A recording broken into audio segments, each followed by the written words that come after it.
चालू हो चुका है ना। हरिओम ब्रजे वसंतम नवनीत चौरम गोपांगनानां चदुकोल चौरम अनेक जन्मार्जित पाप चौरम चौराग्रगण्यं पुरुषं नमामि चौराग्रगण्यं पुरुषं नमामि। प्राचीन काल में एक उल्कामुख नाम के राजा थे। वह राजा जितेंद्रिय, सत्यवादी, देव मंदिर में जाने वाला और कमल के तुल्य मुख वाली उनकी धर्म पत्नी वह सती थी।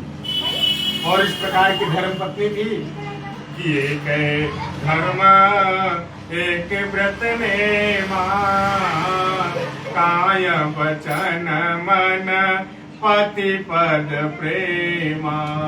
इस प्रकार की पतिव्रता स्त्री थी कि एक ही धर्म, एक ही व्रत, एक ही नियम, अपने पति की सेवा में वो जो है संलग्न रहा करती। एक दिन अपने स्वामी राजा उल्कामुख के साथ भद्रशिला नदी के तट पर भगवान श्री सत्यनारायण विष्णुदेव जी का व्रत एवं पूजन कर रहे थे कि उसी समय एक साधु नाम का वैश्य उस स्थान पर आया और उनको व्रत में दीक्षित हुआ देख करके, लीन हुआ देख करके हाथ जोड़ करके प्रणाम किया। महाराज प्रणाम, राजन प्रणाम, आप यहाँ क्या कर रहे हैं, किसका पूजन कर रहे हैं, इस पूजन का फल क्या है, इसकी विधि क्या है। उन्होंने कहा कि मनोवांछित फल प्रदान करने वाले भगवान श्री सत्यनारायण स्वामी का व्रत पूजन है। जो मनुष्य करता है वह दुख से छूट करके और मुक्ति को प्राप्त करता है। और ये प्रभु इतने दीन दयाल हैं कि मनोवांछित फल प्रदान करते हैं। इस पूजन का अर्थ है कि हमारे पास राज्य संपदा तो सब कुछ है, परंतु पुत्र नहीं है। और पुत्र के इच्छा के लिए यह व्रत पूजन मैं कर रहा हूँ। क्यों कि पति बिन सुनी मांग, पुत्र बिनो है घर सूना, दो मुक्ति के मार्ग, दो बिन है दुख दूना। जिस प्रकार से एक शुद्ध और सुशील स्त्री हो, परंतु यदि अगर उसके मांग में सिंदूर ना हो तो उसका कोई महत्व नहीं है। उसी प्रकार मकान, महल, भव्य दिव्य जो है बना हो, परंतु जो मकान में रहने वाले, जो मालिक, जो मुखिया, उसके स्वामी हैं, यदि अगर उनके पास कोई संतान नहीं है तो ऐसे मकान का होना कोई मतलब नहीं है। इसलिए इस व्रत के प्रताप से वंशहीन सुत पाए और निर्धन धन पावे तथा रंग राव जाए। इस व्रत में इतनी सामर्थ्य है कि जो निर्धन है वो धनवान हो जाते हैं, जो बंधन में पड़े हैं वह बंधन मुक्त हो जाते हैं, मनोवांछित फल प्राप्त करते हैं। साधु ने बैठ करके कथा श्रवण की, प्रसाद को ग्रहण की और उसके बाद राजा से संपूर्ण विधि श्रवण करके, सुन करके और प्रणाम करके अपनी नगर की ओर चले। अपने वह घर पर पहुंच करके अपनी धर्म पत्नी से प्रिय वचन बोला कि प्रिय, पुत्र देने वाला व्रत मैं उल्कामुख राजा के मुख से सुन करके आया हूँ और इसे अवश्य ही करूंगा।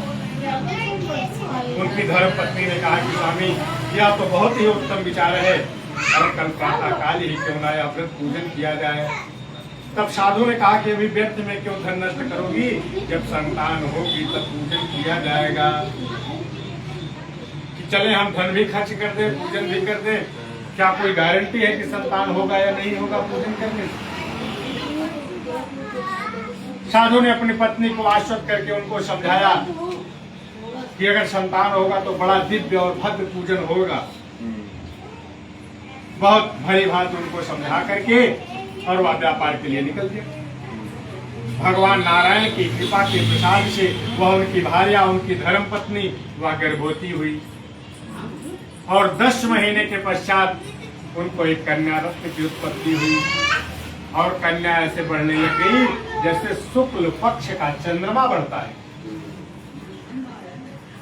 शुक्ल पक्ष ये चल रहा है ना, तो शुक्ल पक्ष का चंद्रमा ऐसे बढ़ता है जैसे पंचमी को थोड़ा सा बढ़ गया, छठ को और ज्यादा, दशमी को और ज्यादा, एकादशी को और ज्यादा, पूर्णिमा को पूर्ण चांद से, तो थोड़ा थोड़ा परिवा से लेकर के पूर्णिमा तक ऐसे थोड़ा थोड़ा थोड़ा बढ़ाओ। तो इसलिए उसको कला कला बढ़ने से उसका नाम कलावती रखा गया। तो एक दिन उन्होंने अपने स्वामी से मधुर वचन में बोले कि हे स्वामी, आपने तो कहा था कि जब संतान होगी तब पूजन किया जाएगा, क्या वह नहीं करोगे? क्योंकि कबीरदास जी ने तो कहा है कि काली करे सो आज कर, आज करे सो अब, और पल में परलय होए गो, बहुरी करोगे तब। तो जो अच्छे चीज हैं, जो अच्छे कार्य हैं, उसके लिए बहुत ज्यादा विचार करने की आवश्यकता नहीं होती, परंतु लोग करते क्या है, जो अच्छा चीज है वो अगले साल नवंबर में करेंगे। बेटे का विवाह है तो अगले साल नवंबर में करेंगे, दिसंबर में करेंगे, फागुन में करेंगे। हाँ, और अगर किसी की चुगली करनी है, किसी की शिकायत करनी है, तो पहले लोगों को चाहिए कि पंडित जी के पास अगर किसी की शिकायत करनी है, चुगली करनी है, तो पहले जाकर के सास बहू में अगर झगड़ा करवाना है तो पहले जाकर के पंडित जी से जो है उसका मुहूर्त निकलवाना चाहिए। और विवाह शादी तो खुदे मंगल है, खुदे वो जो है सब मंगलम भगवान विष्णु, वो तो सब खुदे मंगल है। तो इसको करने से क्या होगा, यदि अगर आप चुगली करने के लिए पंडित जी से मुहूर्त निकलवाने जाएंगे, तो चुगली आप कब करते हैं? जब आप गुस्से में होते हैं। जब किसी व्यक्ति के प्रति आपका स्नेह होता है तो आप उसकी बुराई आपको नहीं दिखता है, और जब किसी व्यक्ति के प्रति आपको ईर्ष्या होती है तो उसकी अच्छाई आपको या किसी को नहीं दिखती है। तो जब अगर जहाँ ईर्ष्या की भावना आ जाए तो पंडित जी के पास मुहूर्त निकलवाने पहुंच जाइए। इससे आपके वाणी से, आपके मन से, आपके वचन से, आपके क्रम से कहीं किसी की हानि नहीं होगी, आपको पाप नहीं लगेगा, कहीं किसी चीज की त्रुटि नहीं होगी। तो साधु ने कहा कि देखिए ऐसा है कि इस कन्या के बड़े छठी इत्यादि में बहुत सा धन खर्च हो चुका है, अब इसके लिए इसके विवाह के समय बहुत भव्य और दिव्य जो है माइक लगवाएंगे, चारों तरफ होगा कि क्या हो रहा है, सेठ जी के यहाँ कथा हो रहा है भैया, बहुत बड़े ही भव्य दिव्य और विधि विधान से जो है पूजन करेंगे। आप परेशान ना होइए, सर्वप्रथम पूजन करेंगे, उसके बाद ही वैवाहिक कोई कार्य करेंगे। जितना अपने धर्म पत्नी को समझाया वो प्रसन्न हो गई। चलिए, अब अभी तक तो नहीं हुआ लेकिन अब होगा। तो आप व्यापार के लिए निकल गए। जब व्यापार करके वापस लौट रहा था तो रास्ते में कलावती कन्या को देखा कि सखियों के साथ क्रीड़ा करती हुई, खेलती हुई। तो उसके मन में जिज्ञासा हुई नहीं कि हमारी कन्या विवाह की योग्य हो गई है, अब इसका कहीं विवाह करना चाहिए। आपस में आकर के घर में बैठ करके मंत्रणा किया, परस्पर विचार किया कि कलावती कन्या जो है हमारी विवाह की योग्य हो गई है, अब इसका कहीं विवाह करना चाहिए। लोगों की सहमति बन गई। दूतों को, अपने सिपाहियों को बुला करके और आदेश दे दिया कि जाओ और हमारी कन्या के लिए सुंदर व श्रेष्ठ वर खोज करके ले आओ। ये उस जमाने की बात है जब लोग सत्तू इत्यादि लेकर के, लोटा डोरी इत्यादि लेकर के जो है लोग वर खोजने के लिए निकलते थे। तब बिस्लरी की पानी वानी जो है नहीं मिलता था, पैदल ही यात्रा करनी पड़ती थी। निकल गए लोग और खोजते खोजते खोजते कांचन नामक नगर में जा पहुंचे। वहाँ एक सुंदर और शुभ गुणों से युक्त तथा जाति का पुनीत था, कुछ वैश्य पुत्र को लेकर के जो है आए और साधु से उसके शुभ गुणों का वर्णन करके उन्होंने बतलाया कि पिताजी, इनके पिताजी का बहुत कल कारखाना, मान सम्मान, धन में भी महान, बड़ी प्रतिष्ठा है, चारों तरफ पूंछ है, अगर पूंछ नहीं है तो कुछ नहीं। कोई अगर आए आपके यहाँ और उनको पानी पीने में थोड़ा सा लेट हो जाए, अरे भैया हमारी तो कोई पूंछ ही नहीं है, और उनको तो आते ही मिल गया, उनको उनकी तो बड़ी पूंछ है। तो उन्होंने कहा कि इनका जो है, इनके पिताजी को बहुत कल कारखाना, मान प्रतिष्ठा, चारों तरफ बड़ी पूंछ है, बड़ा सम्मान है। प्रसन्न होकर के और साधु जो है अपनी कन्या का हाथ उस वैश्य के हाथ में जो है दान कर दिया। कन्यादान करते हैं ना, तो कन्या का हाथ पकड़ करके और वर के हाथ में कन्यादान कर दिया, अर्थात विवाह कर दिया। दुर्भाग्यवश भगवान सत्यनारायण स्वामी का व्रत पूजन करना वह भूल गया, और धन का अभाव होने के कारण, कन्या के शादी करने के तत्पश्चात धन का अभाव होने के कारण वह जो है व्यापार करने के लिए निकल दिया, और साथ में अपने दामाद को भी लेकर के रत्नपुर नामक नगर में पहुंच करके और सागर के समीप नौका खड़ी करके और वहीं जो है वह व्यापार करने लग गया। वहां के राजा चंद्रकेतु थे। भगवान नारायण ने अपने संकल्प से भ्रष्ट हुआ देख करके उनको श्राप दे दिया कि हे साधु, तुमको भविष्य में कठिन से कठिन तथा महान दुख को प्राप्त हो, यह लोभ का फल है। उन्होंने यह उपाय किया कि एक दिन दो चोर राजा के यहाँ आए थे।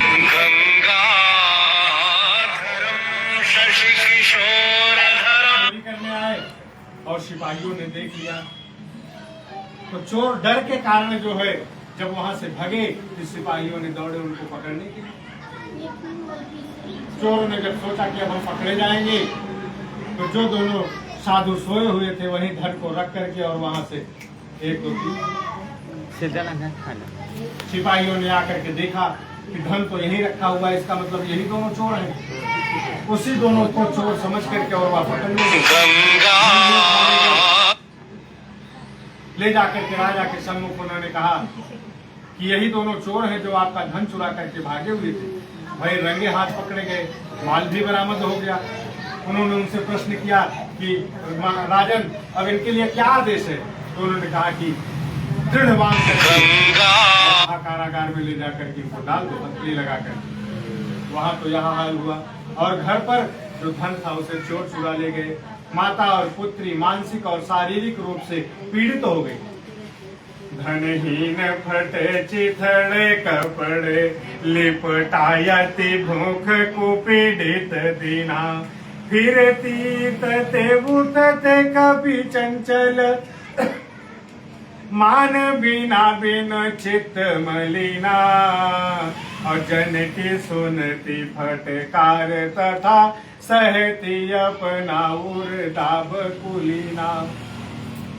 धन से हीन हो गए और फटे चिथड़े कपड़े पहन करके घर घर जो है खाने के लाले पड़ गए, घर घर भिक्षा मांगने लग गए। और लोगों को जो है फटकार सुनने के लिए मिलता। कहीं तो जाते लोग कह देते, अरे जाओ जाओ, अभी हमारी सासू माँ नहीं, मैं कुछ नहीं दे सकती, आगे बढ़ो। दूसरे के यहाँ गए, अरे मैं तो किचन में हूँ, हमारा हाथ नहीं खाली है, चलो आगे बढ़ो। तीसरे के यहाँ गए, उन्होंने कहा, अरे तुम तो ऐसी चली आ रही हो जैसे शाम को रख के गई थी क्या, चलो आगे बढ़ो, यहाँ कहाँ चली आ रही हो? तो जन की सुनती फटकार तथा सहती अपना उर्दाब कुलीना, अपनी गति पे पछतात सदा, मन सोचत क्यों विधि ने सुख छीना। अनेकों प्रकार का फटकार सुनने के लिए मिलता, और स्वयं में पश्चाताप करती कि ना जाने कहीं किसी देवता की माया तो नहीं है। इस तरीके से हम लोग ऐसे इतना हंसता खेलता हमारा परिवार था, कहीं किसी की नजर तो नहीं लग गई।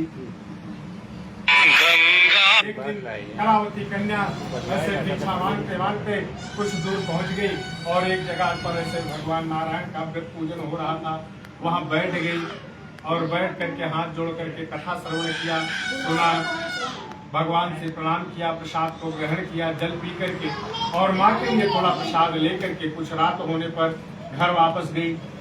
तो वहां जब जाकर के पहुंची तो माँ ने खोद करके बोली कि बेटी इतनी रात बीत गई, तू कहाँ थी? तेरे मन में क्या है, तू सच सच बता दे। क्यों? कि साधु वणिक अरु पंडित घूमे पावहि मान, अमित कहे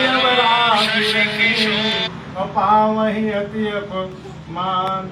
साधु वणिक अरु पंडित, जैसे साधु अगर घूमते टहलते हैं तो उनको मान सम्मान मिलता है, तो गए मान सम्मान मिलता है, उनको प्रतिष्ठा मिलता है। कहीं कोई आपके आगे, महाराज जी कौन है भैया? ये कोई पड़ोसी पूछे, भैया, अरे आप बोले कि हमारे महाराज जी है। तो पड़ोसी आगे, महाराज कल का प्रसाद आपके यहाँ, हमारा चरण भी पड़ना चाहिए उनके यहाँ। उनके यहाँ से दूसरा पड़ोसी आ गया, उनके यहाँ चले गए। ऐसे घूम करके पूरे गांव तक जो है वो 1 महीना यही टिके रह गए। मान सम्मान मिला, वणिक माने बनिया वैश्य। अब तो खैर सारी व्यवस्थाएं सब ठोक हो गई। न उस जमाने की बात है कि जब लोग दाल चना अरहर गेहूं, कोई अगर साधु घूमेगा नहीं तो उसका व्यापार, बनिया अगर चल घूमेगा नहीं टहलेगा नहीं तो उसका व्यापार नहीं चलेगा। अरे महाजन रुको भैया, क्या लिए हो? गेहूं का अभाव है, हमको चना खरीदना है, हमको उड़द बेचना है ना? तो वो व्यापार में वृद्धि होगा। और उसके बाद पंडित जी अगर नहीं घूमते हैं तो उनको भी जो है पंडित अगर, अरे महाराज आप तो दिखाई नहीं देते, अरे वो एकादशी का हम सीधा निकाल के रखे थे ना, तो उसमें तो सब सूनी लग गई। चलिए चलिए अभी आप चलिए आइए, खो करके जाइएगा, बिना मिले नहीं जाइएगा, चाहे एक चाय पी करके तभी जाना। उनके यहाँ गए, दूसरे पड़ोसी आ गए, अरे महाराज आप तो दिखाई ही नहीं देते हैं, वो लड़कवा है हमारा ना, तो उसका शादी का थोड़ा सा मुहूर्त देखना है। उनके यहाँ गए तो तीसरे लोग आ गए, महाराज वो जो हमारी कन्या है ना, तो उसके लिए कुंडली मिलान करवानी है, आप मिल के जाइए, हो करके तब घर जाना, आप तो दिखाई ही नहीं देते। हाँ, तो साधु वणिक और पंडित घूमे पाव हिमान और नीति कहे अबला फिरे। कोई अगर एक लड़की जवान हो और वह रात्रि में इतनी विचरण करे तो वो उचित नहीं। तू सच सच बता दे कि तेरे मन में क्या है। कलावती ने कहा कि माँ, मैं एक ब्राह्मण के घर गई थी, मनोवांछित फल प्रदान करने वाले भगवान श्री सत्यनारायण विष्णु देव का वृक्ष पूजन हो रहा था, वहां बैठ गई, कथा श्रवण किया और कथा श्रवण करके जो है प्रसाद ग्रहण करके प्रणाम करके आपके लिए भी प्रसाद लेकर के आई हूँ प्रमाण के तौर पर। उन्होंने प्रसाद को ग्रहण किया और बेटे से कहा कि बेटी तू भी पूजन की सामग्री एकत्र कर, हम लोग भी भगवान नारायण का व्रत पूजन करते हैं। वह कलावती ने जो है निकल गई, कहीं किसी के यहाँ थोड़ा सा आटा मांग लिया, कहीं गुड़ मांग लिया, कहीं घी मांग लिया, ऐसे थोड़ा थोड़ा करके व्यवस्थाएं जो है करके और बंधु बांधव पारिवारिक जनों को बुला करके और वह विधि विधान से भगवान श्री सत्यनारायण स्वामी का व्रत एवं पूजन किया, जिसके करने से भगवान बड़े प्रसन्न हो गए और इस प्रकार से प्रार्थना किया कि हे प्रभु, हमारे पति और दामाद शीघ्र घर वापस आ जाएंगे तो मैं पुनः आपका व्रत धारण करूंगी। ऐसा जब उन्होंने प्रार्थना किया तो भगवान नारायण प्रसन्न हो गए, क्योंकि भगवान नारायण तो ऐसे हैं कि क्षणे रुष्टा क्षणे तुष्टा रुष्टा तुष्टा क्षणे क्षणे। भगवान थोड़े ही समय के लिए जो है वो रुष्ट हो जाते हैं और थोड़े समय के लिए वह प्रसन्न हो जाते हैं। जैसे माँ होती है और अपने बच्चे को जो है जरूरत पड़ने पे पीठ भेज देती है रोते चिल्लाते समय, और उसके बाद फिर उसको खिलाएगी पिलाएगी, दूध पिलाएगी, भोजन कराएगी, उसी प्रकार से, और खिलाने पिलाने के बाद जरूरत पड़े तो फिर चक्कर से मार उसी प्रकार से भगवान नारायण है कि क्षणे रुष्टा क्षणे तुष्टा अरुष्टा तुष्टा क्षणे क्षणे। क्षण में वह प्रसन्न हो गए और क्षण में ही क्रोधित हो गए। तो अब भगवान प्रसन्न हो और प्रसन्न होकर के राजा चंद्रकेतु को स्वप्न दिखाया कि हे राजन, जो दोनों वैश्यों को कारागार में डाल दिए हो उन्हें मुक्त कर दो, नहीं तुम्हें तुम्हारे राज्य संपदा सहित सर्वनाश कर दो। राजा रात्रि का देखा हुआ स्वप्न अगले दिन प्रातः काल जब सभा में बैठे तो लोगों से उन्होंने बतलाया। तो जो बुद्धिजीवी लोग थे उन्होंने कहा महाराज स्वप्न तो सत्य ही प्रतीत होता है और स्वप्न के अनुसार ही आचरण करना उचित है। जो चाटुकार लोग थे उन्होंने कहा नहीं महाराज सब ठीक है, ये सब कोई मायने नहीं रखता है। गोस्वामी तुलसीदास जी कहते हैं ना कि सचिव वैद गुरु तीन जो और प्रिय बोले भयास और आज धर्म तन तीन करी ओहे ओए बेगही ना। सचिव अर्थात सलाहकार, सलाहकार यदि अगर बुद्धिजीवी नहीं है तो आपका कोई कार्य या किसी राजा का कोई अधिकारी का कोई कार्य वो संपन्न होने वाला नहीं। वैद्य माने डॉक्टर, डॉक्टर अगर बुद्धिजीवी नहीं है, अगर उन्होंने मुंह दिखावटी कह दिया, मुंह दिखावटी बोल दिया, जैसे मान लीजिए कोई एक जॉइंटिस का पेशेंट, पेट का मरीज हो, जॉइंटिस का पेशेंट हो, और वह व्यक्ति जब बीमार होता है तो जो खाना चाहिए वो अच्छा नहीं लगता है, और जो अच्छा लगता है वो खाना नहीं चाहिए। डॉक्टर ने उसको मना कर दिया है। अगर डॉक्टर ने मुंह दिखावटी कह दिया कि जाओ और सुबह जो है नाश्ते में पकौड़ी चटनी ले लीजिएगा, और दोपहर में परोठा सब्जी खा लेना, और शाम में पूरी सब्जी खा लेना, और एक हफ्ते आ करके और खा करके हमको जो है फिर बताइए, तो समझिए कि हर हर महादेव। इसलिए इन सब चीजों को जो है देख करके बहुत ही विचार करके उनको बनाना चाहिए, करना चाहिए। तो राजा के पास जो बुद्धिजीवी लोग थे उन्होंने कहा महाराज स्वप्न तो सत्य ही प्रतीत होता है, स्वप्न के अनुसार ही आचरण करना उचित है। राजा ने वैसे ही किया और सिपाहियों को बुला करके उन्होंने आदेश दे दिया कि जाओ और दो बंदियों को मुक्त करके ले आओ। सिपाही लोग जाकर के दोनों बंदियों को मुक्त करके ले आए, और बंदी दोनों थर थर थर थर थर थर थर थर डर के कारण कांप रहे थे, क्योंकि राजा मन की बात तो नहीं जानते हैं तो अभी तक तो बंदी किए, अब क्या जाने हो। ऐसा सोच करके बड़े भयभीत थे। जब राजा के सम्मुख गए तो राजा ने कहा कि ऐसा है कि अब तुम लोग निर्भय हो जाओ, तुम लोगों को कोई भय नहीं है, तुम लोगों को जो कुछ भी दुख प्राप्त हुआ है उसका कारण दैव है, मैं नहीं हूँ। उन्होंने बाल इत्यादि बनवाने के आदेश दे दिए, स्नान ध्यान करवा करके नए वस्त्र अलंकार से उनको जो है कपड़े इत्यादि दे करके उनको सुसज्जित किया। उनका जो द्रव्य ले लिया था उसका दोना द्रव्य उन्हें वापस करके दे दिया। उनको बढ़िया खिलाया पिलाया और मीठे मीठे वचनों से उनको जो है आनंदित कर दिया, क्योंकि खिलाना पिलाना ही बहुत महत्व नहीं रखता। जैसे आपके यहाँ कोई अतिथि आए और सुबह आप के साथ जाने वाले हैं, आपको बहुत आवश्यक निकलना है, और जैसे ही निकले वैसे कोई पड़ोसी उनको बुला ले कि भैया कस आपका आगमन कब हुआ, आइए थोड़ा एक तो चाय हो जाए। और तब तक उनसे आप अगर कह दिए कि भैया ऐसा है कि चलना हो तो चलिए, नहीं हम घर नहीं, हम जा रहे थे, हमको विलम्ब हो रहा है, तो इतने में तो वो नाराज हो जाएंगे। समझिए कि जो आप धरे करें खिलाए पिलाए वो सारा जो है पंडित महादेव। इसलिए ऐसी वाणी बोलिए कि मन की आपा खोए, और को शीतल करो आप शीतल हो। ऐसा उनसे जब उन्होंने दिया, आनंदित कर दिया, तब उन्होंने कहा कि आप लोग अगर चाहो तो घर जा सकते हो।